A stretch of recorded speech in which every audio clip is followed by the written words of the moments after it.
Live from ABC7, this is Eyewitness News on LA 56. Concerned parents are speaking out after a Southern California middle school teacher admitted to a sexual relationship with her students. Good evening, I'm Colleen Sullivan. David Dona, welcome to Eyewitness News in LA 56. And police arrested the 28-year-old teacher Friday after two students reported her to a counselor. Tonight, parents met with district leaders at Nicholas Junior High School in Fullerton. Eyewitness News reporter Melissa McBride is there live with their reaction. Melissa? David, many parents are devastated by the arrest of 8th grade math teacher Melissa Lindgren. The school district held a meeting tonight in order to answer the questions that many parents still have. And it was a very crowded auditorium at Nicholas Junior High. In fact, it was an overflow crowd. Superintendent Robert Pleka told parents and students if there are other incidents that they hear about that they need to report them. The district explained to parents that teachers are fingerprinted when hired and that their background is checked.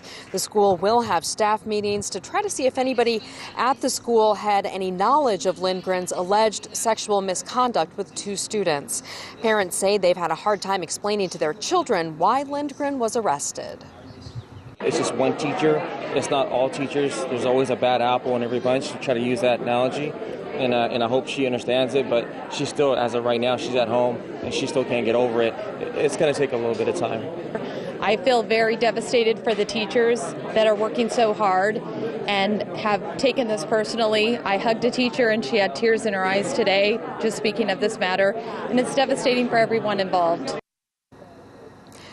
Lindgren was arrested on Friday after two boys went to a staff member to report the allegations. Police arrested Lindgren on charges of child molestation and disseminating harmful matter. Police say that can include sending photos and text messages. Lindgren is out on bail and she remains on unpaid administrative leave while the investigation is ongoing. But the school district says that she will not be returning to any Fullerton school. Reporting live in Fullerton, I'm Melissa McBride, ABC7 Eyewitness News. Melissa, thank you. Some much needed rain finally headed for Southern California. We are tracking two storm systems right now. The rain welcome in most areas, but some areas it could cause some problems. In Glendora, there's concern about flooding and mudslides where the Colby fire burned earlier this year. In Riverside, people are getting sandbags ready in case the floodwater gets too close. The first storm is expected to hit Wednesday, followed by a much more powerful system on Friday. Meteorologist Jonathan Novak is tracking them both right now. Jonathan? Yes, Colleen, folks, as advertised, couple storm systems looking like we will finally get some rain here in Southern California. Right now, that live Mega Doppler 7000 HD resting up for what will be a very busy latter half of the work week. Right now, the satellite imagery showing a big system churning way off in the Pacific. That's going to be the first of two. I'm going to bring you through Wednesday, just get you through the next couple of days. Tomorrow looks really nice, actually, aside for some morning fog. Here we go into Wednesday afternoon, Wednesday evening. You see the shower activity throughout the state and snow in the High Sierra, 1/10 of an inch to 1/2 of an inch on Wednesday. But I got a much bigger system for you coming on Friday. We're going to take a closer look at that. I got details on how much rain to expect and how long the rain will last in your 7-day forecast. All right, Jonathan, thank you. We'll see you in just a moment. And with the winter storms on the way, there are many ways for you to stay connected with the ABC7 weather team. Go online at abc7.com/weather and follow ABC7 Weather on Facebook and Twitter. And track the rain no matter where you are. Just download the free Mega Doppler weather app from the App Store or Google Play. Search Mega Doppler. President Obama is promising more help for western states dealing with severe droughts and wildfires. He talked with the governors today at the National Governors Association meeting in Washington, D.C. The president says his new budget will include more money for fighting fires and droughts. Earlier this month, he announced more than $160 million in drought-related financial aid for California. Governor Brown did not attend the meeting because he was at the memorial service for the two CHP officers who died in a crash last week. State Senator Ron Calderon pleaded not guilty to federal corruption charges. The Montebello Democrat surrendered today after a grand jury indicted him on Friday. Calderon accused of taking more than $100,000 in cash bribes, along with plane trips, dinners, and other kickbacks in exchange for supporting certain pieces of legislation. His brother Tom, who's a former state lawmaker, pleaded not guilty guilty Friday to charges of money laundering in connection with the case. In today's Hollywood Wrap, we say goodbye to prolific writer, director, and actor Harold Ramis. Entertainment reporter George Pinocchio is live in Hollywood with a look back at his career. But first, the Oscar countdown continues. George? We are about 141 hours away from the Oscars, and the work here will pretty much be non-stop until then. Let's take a look at Hollywood Boulevard. It's now under Oscar construction for Sunday's big day. Workers are busy turning this famous street into a beautiful red carpet arrivals area, and that takes plenty of muscle to accomplish. The latest bit of Oscar news comes from the Hollywood Reporter. It says Liza Minnelli, Lorna Luft, and Joey Luft will be here for the 75th anniversary celebration of The Wizard of Oz, which starred their mom, Judy Garland. That ceremony is going to be part of the Oscar telecast. Now, the Academy isn't commenting yet on this one, but it did tell us today that more than 40 stars will help with Oscar duties on Sunday, including Jim Carrey, Goldie Hawn, and Bill Murray. And on Sunday, we kick things off at 2 p.m. with On the Red Carpet at the Oscars. ABC7 will be your Oscar station all day through the arrivals, the Oscar ceremony, and then the big after parties. Jimmy Kimmel has his Oscar special at 10 o'clock, and then we'll have a big wrap-up of the day on Eyewitness News at 11. In other news, from Animal House to Ghostbusters to Groundhog Day, Harold Ramis left a big impression on Hollywood. Now, he began his career at Second City in Chicago, and after that, he wrote and acted in and directed several films which set the standard for big screen comedies. Movie fans were first introduced to Harold Ramis on screen in the 1981 comedy Stripes, a movie he wrote for his friend Bill Murray. But a year earlier, he wrote another role for his good pal in the classic golf-themed comedy Caddyshack. He's got a beautiful backswing. Dad, oh, he got all of that one. He's got to be pleased with that. The crowd is just on its feet here. The duo soon went on to make the blockbuster franchise Ghostbusters with Dan Aykroyd. What do you mean, biblical? What he means is fire and brimstone coming down from the sky. Dogs and cats living together. Mass hysteria. Today, Aykroyd said, "Deeply saddened to hear of the passing of my brilliant, gifted, funny friend, co-writer, performer, and teacher, Harold Ramis. May he now get the answers he was always seeking." In 1993, Ramis once again directed Murray in the comedy Groundhog Day. I'm reliving the same day over and over. Andie MacDowell co-starred in the film, and today she says of her director, "He was the kindest of any director with whom I worked. Harold was a genius." Friend and filmmaker Dan Mervish tweeted today, "In 1993, Harold Ramis called me and told me his 2 rules of directing comedy. 1, hire Bill Murray. 2, turn on camera." Ramis' last acting role came as the father to Seth Rogen's character in 2009's Knocked Up. Is this your vision? Are you living your vision right now? I am kind of living my vision. Wow, that is sad, I'm telling you. Life doesn't care about your vision, okay? Stuff happens, you just gotta deal with it. Today, Billy Crystal tweeted, "Sad to hear my friend Harold Ramis passed away. A brilliant, funny actor and director, a wonderful husband and dad. Big loss to us all." Harold Ramis is survived by his wife and 3 children. He was 69 years old. Live in Hollywood, George Pinocchio, ABC7 Eyewitness News. Man, some great movies, George. Thank you for that. A mother who drove off with her baby on the roof of her car enters a plea in court. That story's next here at 8 o'clock. Plus, a driver shuts down a busy local freeway and taunts pursuing police how they finally brought the pursuit to a crashing end. And just minutes away, the new study raising questions about taking acetaminophen during pregnancy, how it could affect your child much later in life.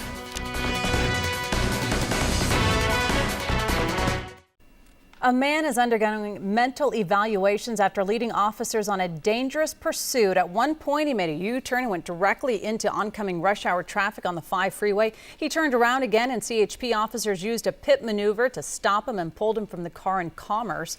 Investigators want to know if the man was under the influence of drugs or alcohol. doctors are also evaluating his mental state. A young mother who drove off with her newborn baby on the roof of her car has pleaded guilty to child abuse and misdemeanor DUI. Police in Arizona say 19-year-old Catalina Klauser forgot her 5-week-old baby boy on the roof of her car when she left the home of friends where she had smoked marijuana. Luckily, area residents saw the car seat tumble onto the middle of the Phoenix intersection and rushed to help. The baby was not injured. Klauser will be sentenced next month. We're tracking wild weather edging towards Southern California. Jonathan Novak has details coming up. Also ahead, why students at a California college are taking an unlicensed meningitis vaccine with the blessing of the federal government. And a famous Southern California statue cut into pieces, how you can help police track down the vandals.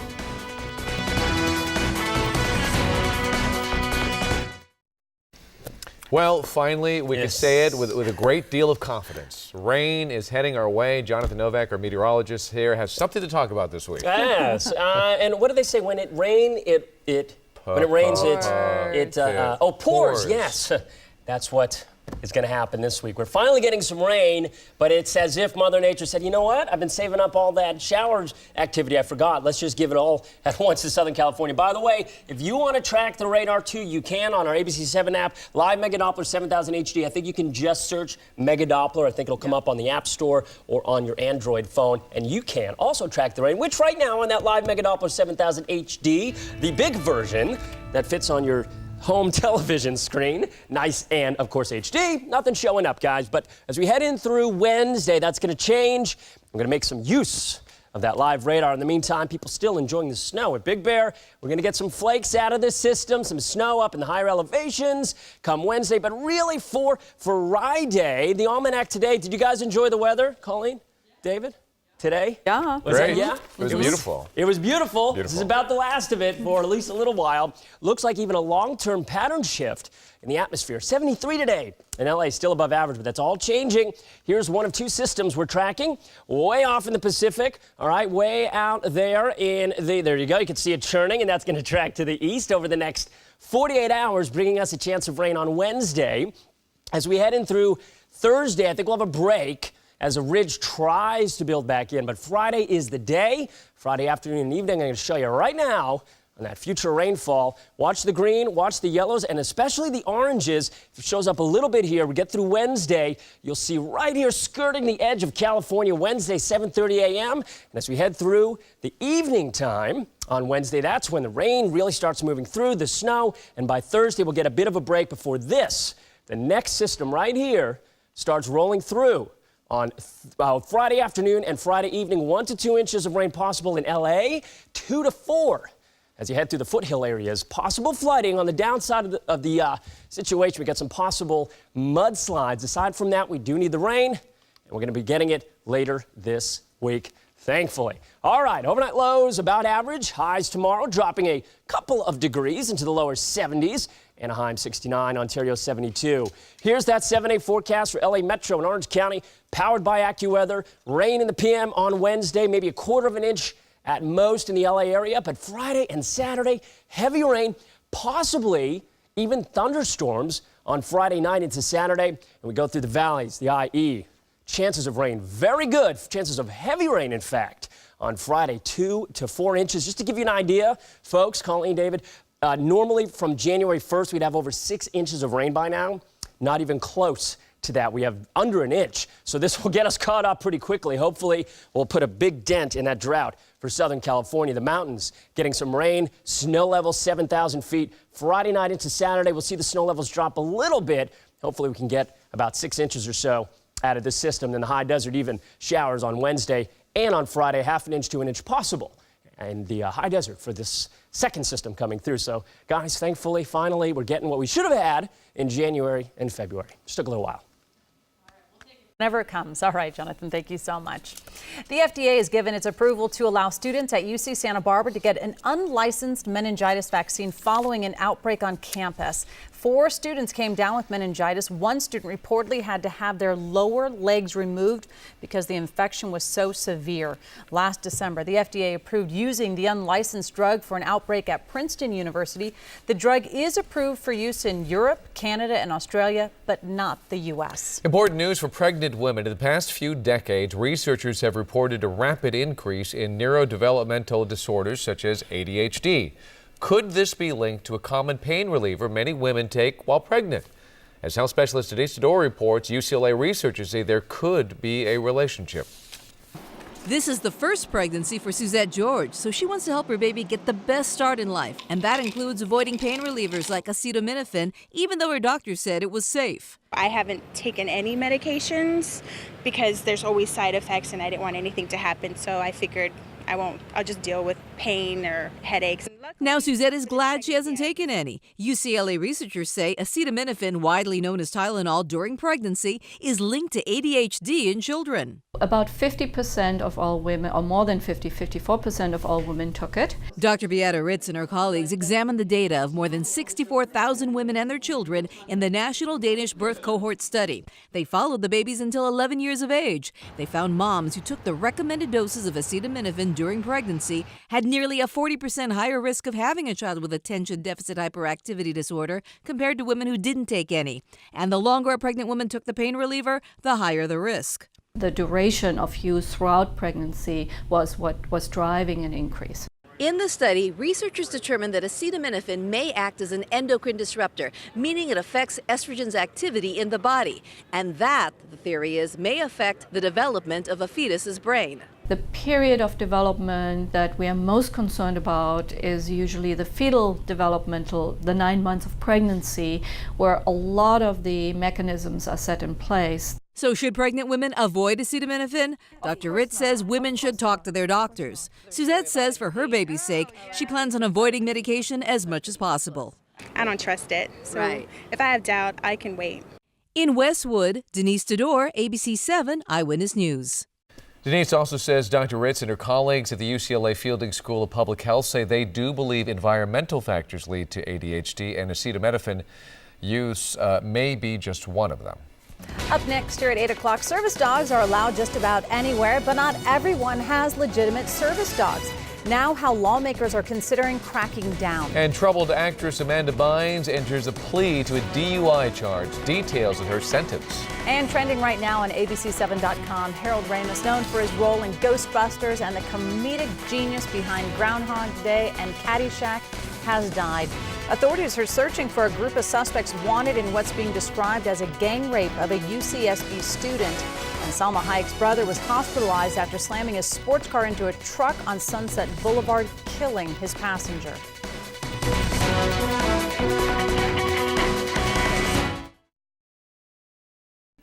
The state may be cracking down on people who fraudulently pass off their pets as service dogs. The goal is to protect the disabled who legitimately need their canine companions. People falsely claiming their dogs are service animals is now commanding the attention of lawmakers. Anyone can create a vest or a tag and say, or a certificate saying this is an assistive animal, and that is the cause of the whole problem. The Department of Fair Employment and Housing receives thousands of complaints regarding service companion animals.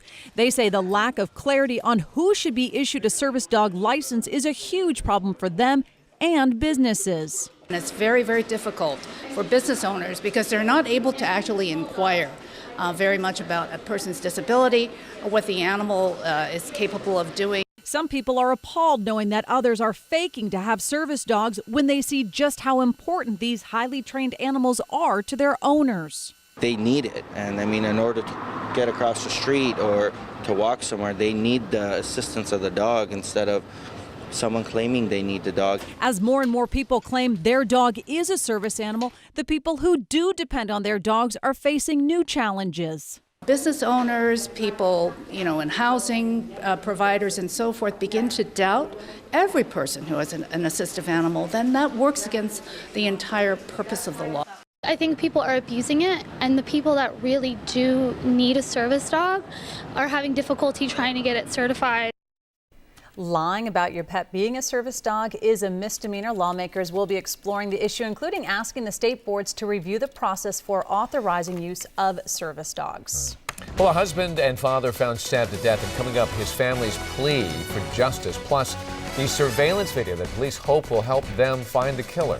Also ahead, a Southern California college campus on alert after the violent rape of a student. A full report when we come back. And big budget cuts proposed for the military, while the defense secretary says he wants to reduce the Army's size to pre-World War II numbers.